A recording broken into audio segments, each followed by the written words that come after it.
Good morning lovely students.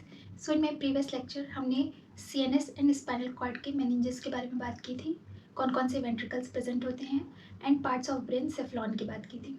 I hope आपको वो चीज़ें अच्छे से लर्न हो गई होंगी। अब हम चलते हैं आगे, उसी के आगे पढ़ते हैं। देखिए, मैंने कहा था कि अब हम सेरिब्रम के बारे में डिटेल में पढ़ेंगे। देखिए, सेरिब्रम क्या होता है, is a largest part in your brain. Okay, मतलब कितना परसेंट बनाएगा, 90% पार्ट आपका ब्रेन का सेरिब्रम बनाता है। ठीक है, यहीं से आपकी थिंकिंग कैपेसिटी डेवलप होती है, सोचने की क्षमता। ठीक है, किसी चीज़ को लर्न करने की क्षमता। अभी मैं आगे और बताऊंगी इसके बारे में। देखिए, सेरिब्रम क्या है, आपका सबसे लार्जेस्ट पार्ट है। ठीक है, इसमें देखिए मैंने यहाँ पे ब्रेन का स्ट्रक्चर बनाया है। This is your brain diagram. ठीक है, क्योंकि डायग्राम के थ्रू आपको अच्छे से चीज़ें समझ में आएंगी। देखिए, मैंने क्या बताया था कि जो आपका ब्रेन है, ठीक है, वो दो पार्ट में डिवाइडेड है, मतलब दो हेमिस्फीयर में डिवाइडेड है। मेनली आपका वो डिवाइडेड कौन है, जब आपका 90% सेरेब्रम वो बना रहा है एरिया ब्रेन का, तो वो ही डिवाइडेड होगा टू हेमिस्फीयर में। This is your left hemisphere and this is your right hemisphere. Okay, so आपका ब्रेन जो होता है वो दो पार्ट में डिवाइडेड होता है, दो हेमिस्फीयर में डिवाइडेड होता है, और वो एक नर्व ट्रैक्ट से जुड़ा होता है। मान लीजिए मैं आपके समझाने के लिए बना रही हूँ। देखिएगा, मान लीजिए ये आपका लेफ्ट हेमिस्फीयर है, ये राइट हेमिस्फीयर है। ठीक है, तो आउटर रीजन क्या होता है, कॉर्टेक्स रीजन होता है। आउटर रीजन क्या होता है, कॉर्टेक्स रीजन होता है। और इनर रीजन क्या होता है आपका, medulla. This is your medulla region and this is your cortex region. मैं समझाने के लिए बता रही हूँ, इसको मत बनाइएगा आप लोग। ठीक है, ये बना सकते हैं क्या समझने के ऊपर। This is your left hemisphere and this is your right hemisphere. ठीक है, तो अब क्या होता है, ये दोनों क्या होता है, नर्व से जुड़े रहते हैं, एक नर्व फाइबर से जुड़े रहते हैं। इसको हम क्या कहते हैं, नर्व फाइबर से जुड़े। ये नर्व फाइबर कहाँ रहेगा, ठीक है, नर्व फाइबर से जुड़े रहते हैं। इनको हम क्या कहते हैं, कॉर्पस कैलोसम। क्या कहते हैं, कॉर्पस कैलोसम। यहाँ पे लिख लीजिए। मीन ये जो दोनों हेमिस्फीयर हैं वो जुड़े रहते हैं, अटैच्ड विथ शी शेप्ड का होगा ऐसे। ठीक है, ऐसा शी शेप्ड नर्व फाइबर आप बोल सकते हो, नर्व ट्रैक्ट बोल सकते हो। ठीक है, से जुड़ा रहता है, attached with she shaped corpus callosum. Corpus callosum. So this is very important question for all your competitive exams कि जो हेमिस्फीयर है ब्रेन का, सेरिब्रम का जो हेमिस्फीयर है वो कनेक्टेड किससे रहता है, कार्पस कैलोसम से। कार्पस कैलोसम क्या है, is a she shaped structure, जो कि इसको हम नर्व फाइबर भी कहते हैं। ठीक है, so this is very important, इसको नोट डाउन कर लीजिए। अब देखिए, मैंने क्या बताया कि दो पार्ट होते हैं, एक होता है आपका सेरिब्रल कॉर्टेक्स रीजन और एक होता है आपका मेड्यूला रीजन। तो सेरिब्रल कॉर्टेक्स क्या होता है, ग्रे मैटर से मिलकर बना है। What is meaning of grey matter, मैंने आपको क्या नर्व सेल पढ़ाया था ना, नर्व सेल का स्ट्रक्चर पढ़ाया था मैंने, याद आ रहा है कुछ, मैंने ऐसे बनाया था, मान लीजिए। तो this is your cell body, बताया था मैंने। तो सेल बॉडी के ग्रुप ऑफ सेल बॉडी को हम कहते हैं न्यूक्लियाई, एक वर्ड में। ग्रुप ऑफ सेल बॉडीज लिख लीजिए, ग्रुप ऑफ सेल बॉडीज। तो इसको हम क्या कहते हैं, यस, क्या कहते हैं, ग्रे मैटर कहेंगे। ग्रुप ऑफ सेल बॉडीज को न्यूक्लियाई भी कहते हैं। ये सब टर्मिनोलॉजी है, आपको समझनी पड़ेगी कि ग्रुप ऑफ सेल बॉडी मतलब पर्टिकुलर ये वाला जो पार्ट है, अगर आपके किस रीजन में है, कॉर्टेक्स रीजन में है, तो उसको हम क्या कहेंगे, ग्रे मैटर। मतलब आपका सेरिब्रल कॉर्टेक्स में ग्रे मैटर पाया था। अब ये लोग यहाँ पे कंफ्यूज होते हैं कि ब्रेन में ये ग्रे मैटर वाइट मैटर क्या होता है, तो ये मैं आपको समझाने की कोशिश कर रही हूँ कि जो ग्रुप ऑफ सेल बॉडीज़ है, ठीक है, वो क्या होती हैं, आपकी ग्रे मैटर बनाती है, जो कि सेरिब्रल कॉर्टेक्स में प्रेजेंट है ग्रे मैटर आपका। अब और सेरिब्रल मेड्यूला क्या है, वाइट मैटर से मिलकर बना हुआ है। अंदर वाला रीजन आपका वाइट मैटर से मिलकर बना था। अब what is meaning of white matter, जैसे ग्रुप ऑफ सेल बॉडीज को हम क्या कहते हैं, ये मिलकर ग्रे मैटर बनाती है, white matter. Group of axons, ठीक है, ये this is your axon region, मैंने आपको बताया नर्व सेल का स्ट्रक्चर। तो ग्रुप ऑफ एक्सॉन जहाँ पाया जाएगा, मान लीजिए ये सेल बॉडीज है आपकी, तो ये ग्रे मैटर बनाएंगी, और ये एक्सॉन वाला रीजन आपका क्या हो जाएगा, वाइट मैटर बनाएगा। तो यहाँ पे आपको कंफ्यूज होने की ज़रूरत नहीं है। देखिए ट्रिक है, कैसे याद रखेंगे इसको कि कौन सा क्या रीजन बना रहा है। सी है ना कॉर्टेक्स रीजन, तो सी से याद रखिए सेल बॉडीज, सी से सेल बॉडीज। जब ग्रुप ऑफ सेल बॉडीज को हम ग्रे मैटर कहेंगे, और जहाँ सेल बॉडीज पाई जाएंगी वहाँ डार्क रीजन होगा, ग्रे रीजन होगा, ऐसे याद रखिए। ग्रुप ऑफ एक्सॉन्स जहाँ प्रेजेंट होंगे उनको हम क्या कहेंगे, वाइट मैटर कहेंगे, ठीक है। So this is also very very important. लोग इसी में कंफ्यूज रहते हैं कि what is meaning of grey matter, what is meaning of white matter. Okay, अब देखिए जो सेरेब्रल कॉर्टेक्स रीजन है आपका, ठीक है, ये वाला रीजन, बाहर वाला रीजन, आउटर रीजन, वो क्या करता है, दो स्ट्रक्चर बनाता है। एक ये होता है, देखिए ऊपर वाला जो पार्ट है, इसको जब आप इसका स्ट्रक्चर इसको कट करके लोगे इतना, तो माइक्रोस्कोप से देखोगे तो आपको कुछ ऐसा स्ट्रक्चर दिखाई देगा ब्रेन का, ब्रेन के आउटर कॉर्टेक्स का।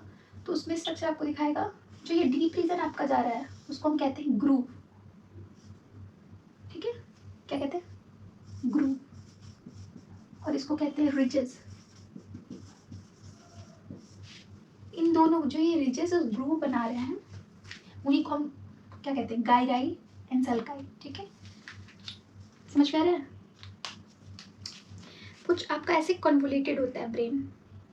अब ये गायराई और सल्काई स्ट्रक्चर क्यों होता है, क्योंकि देखिए अगर आपका कोई चीज़ प्लेन सरफेस पे है, मान लीजिए आपकी नर्व सेल्स प्लेन सरफेस पे रहेंगी तो वो ज़्यादा अमाउंट में रहेंगी, कि अगर ऐसी सरफेस है कोई कॉन्वोलेटेड तो ज़्यादा अमाउंट में आएंगी, ऑब्वियसली यहाँ पे ज़्यादा अमाउंट में आएंगी, ठीक है। तो दैट्स वाई ये ग्रूव और रीजेस आपके ब्रेन में प्रेजेंट है, आपके ब्रेन के स्ट्रक्चर में प्रेजेंट है, ताकि जो नर्व सेल्स हैं वो ज़्यादा अमाउंट में रहें और इंफॉर्मेशंस को गेन कर सके और one area to another area transfer कर सके, ठीक है।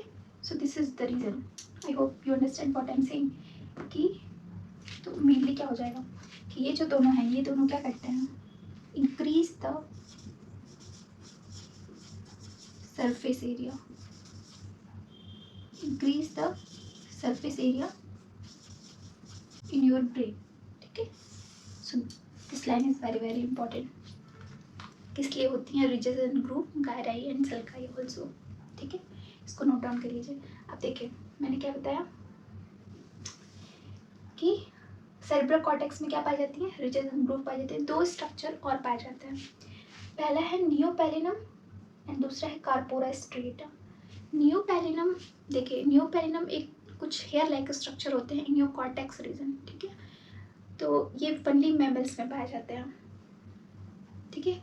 लिम्बिक ब्रेन पाया जाता है, नियोपेलिनम ब्रेन पाया जाता है। तो मतलब देयर 3 टाइप्स ऑफ ब्रेन जो मैं अभी आपको आगे पढ़ाऊंगी। जो लिम्बिक ब्रेन होता है जो मीडियम रीजन में आता है वो आपके इमोशनल बिहेवियर के लिए रिस्पॉन्सिबल होता है।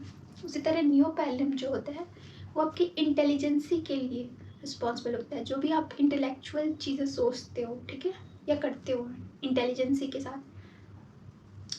जो आपका IQ टेस्ट होता है, ठीक है, वो जो होता है वो इसी के बेसिस पे होता है। मतलब ये इंटेलिजेंस के लिए रिस्पॉन्सिबल होता है इन योर ब्रेन। बस इतना दिमाग में रखिए, इंटेलिजेंस, ओके। अब कार्पोरा स्ट्रेटा क्या होता है, देखिए कोई भी इंसान है, जैसे मैं ही हूँ, मैं खुद ये ऐसा करती हूँ कि कहीं मैं एक जगह बैठी हुई हूँ तो उस टाइम पे मैं अपना लेग फॉरवर्ड बैकवर्ड करती रहती हूँ। तो ये किसी रीज़न की वजह से होता है। अब ये रीज़न तो मुझे नहीं पता, जब मैं डिटेल में इसमें कोड पढ़ूँगी तो बता सकती हूँ, लेकिन अभी के लिए जो मैंने पढ़ा है कि देखिए कार्पोरा स्ट्रेटा, मान लीजिए कोई होता है कि अपना कुछ करता रहता है, ऐसे ऐसे पेन का मूवमेंट, हाथ का मूवमेंट ऐसे करेगा तो पेन अपने आप हिलता रहेगा। सो ये सब जो कंटिन्यूसली मूवमेंट हो सकते हैं जो बिना वजह के हो रहे हैं, बिना किसी मतलब कोई रीज़न नहीं है इनका, तो ये सब जो मूवमेंट है वो किसकी वजह से होते हैं, ये कार्पोरा स्ट्रेटा जो स्ट्रक्चर है आपके ब्रेन में, ठीक है। सो मूवमेंट के लिए, movement, awkward movement without any reason आप लिख सकते हो कि जो मर्जी है, ठीक है। So this is all about your cerebrum, okay. अब ये बताइए सेरिब्रम किसका पार्ट है सेफेलॉन में, कमेंट सेक्शन में मुझे लिख के बताइए। मैंने कल ही आपको लेक्चर में पढ़ाया है पार्ट्स ऑफ ब्रेन में सेफेलॉन में किस सेफलॉन में सेरेब्रम आता है आपका, ठीक है। अब देखिए, आई होप ये स्ट्रक्चर आपको समझ में आया। लेफ्ट हेमिस्फीयर, राइट हेमिस्फीयर, ठीक है, ये ब्रेन का पर्टिकुलर स्ट्रक्चर है। ये मेड्यूला है आपका, मेड्यूलर रीजन। अभी मैं पॉन्स, मेड्यूला ये सब डिटेल में पढ़ाऊंगी, सेरेबेलम डिटेल में पढ़ाऊंगी, डोंट वेरी फॉर इट, ठीक है। इतना नोट डाउन कर लीजिए, फिर हम लोग आगे चलते हैं।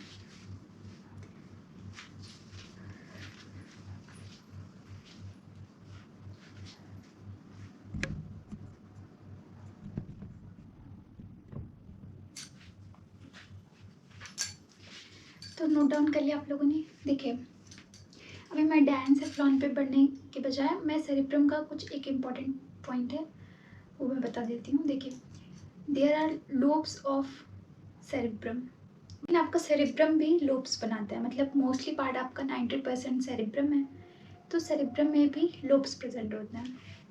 जैसे मैंने मान लीजिए ब्रेन का स्ट्रक्चर बनाया, इसको सीरियसली मत लीजिएगा, this is not your brain structure, actually मैंने समझाने के लिए बनाया।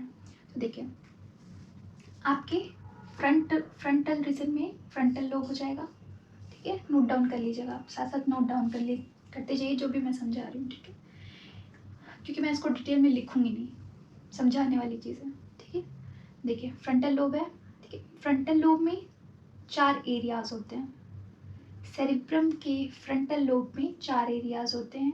First is association areas, second is pre motor area, third is motor area and fourth is Broca's area. So this is your very very important Broca's area, इसको बहुत important लिख दीजिएगा कि ये पूछ देता है ब्रोकाज एरिया कहाँ प्रेजेंट होता है। तो सेरिब्रम का पार्ट है, किस लोब में है, फ्रंटल लोब में। There are 4 lobe, frontal, parietal, temporal paired होता है, ऑसिपिटल, ठीक है। तो देखो, जो एसोसिएशन एरियाज है वो इंटेलिजेंस के लिए रिस्पॉन्सिबल होगा, नोट डाउन करते जाइए आप लोग। एसोसिएशन लोब एरिया जो है वो इंटेलिजेंस के लिए रिस्पॉन्सिबल होगा, ठीक है। प्री मोटर जो होगा वो मोटार फंक्शंस के लिए रिस्पॉन्सिबल होगा, नाम से ही है। तो जो मोटार वाला एरिया होता है वो जितने भी वॉलेंट्री एक्शंस हैं, मैंने आपको इनवॉलेंट्री वॉलेंट्री डिटेल में पढ़ाया है, तो जो भी वॉलेंट्री एक्शंस हैं उनको प्रमोट करता है मोटार एरिया, ठीक है। ब्रोकाज एरिया, मैंने कहा ये बहुत इंपॉर्टेंट है, this is for your speech production, तो इसको नोट डाउन कर लीजिए आप लोग। जो इम्पोर्टेंट है मैं नोट डाउन कर ले रही हूँ, जो मतलब नेसेसरी है एक पॉइंट तक मैं उसको बोलती जा रही हूँ, ठीक है। सो ब्रोकाज एरिया किस लिए होता है, स्पीच प्रोडक्शन। अगर ये एरिया आपका डैमेज हो जाता है किसी वजह से ब्रेन का, तो आप बोल नहीं पाओगे, ठीक है, स्पीक नहीं कर पाओगे। So this is the importance of this particular area, okay, which is present in frontal. Second is your parietal. Parietal में 2 लोब एरियाज होते हैं, somesthetic and gustatory. What, somesthetic and gustatory. जो सोमेस्थेटिक एरिया होता है वो mainly आता है touch और पेन के लिए, ठीक है। और gustatory area, yes it is for taste, ठीक है। जो भी आप टेस्ट लेते हो अपने टंग से, तो गस्टेटरी एरिया के थ्रू रिसीव होता है, ठीक है। अब देखिए, टेम्पोरल में कितने एरियाज हैं, यहाँ पे भी 3 एरियाज हैं।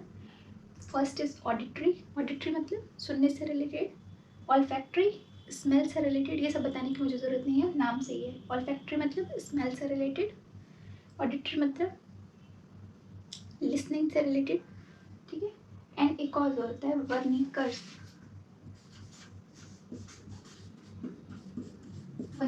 एरिया, तो इसको भी नोट डाउन कर लीजिए आप लोग। किस लिए होता है, ये भी जो आप बोलते हो उसको समझने के लिए। कोई भी स्पीकर है, ठीक है, टेड स्पीकर है, उसकी आप चीज़ों को सुन रहे हो, कोई पॉडकास्ट सुन रहे हो, कुछ भी सुन रहे हो, किसी की बातों को सुन रहे हो, तो उसको अंडरस्टैंड करने के लिए ये एरिया प्रेजेंट होता है। This is also very very important, देख लीजिए, this is also very very important, Wernicke's area, understanding speech.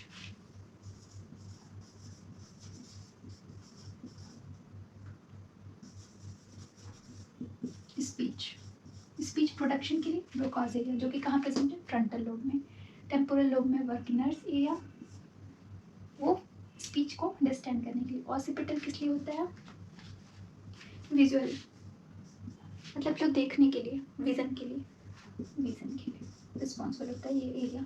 I hope आपको ये समझ में आ गया हो, क्योंकि मैंने डायग्राम से लिखवाने की जगह डायग्राम से बताना ज़्यादा समझ में अच्छा, मतलब मुझे सही लगा डायग्राम के थ्रू समझाना।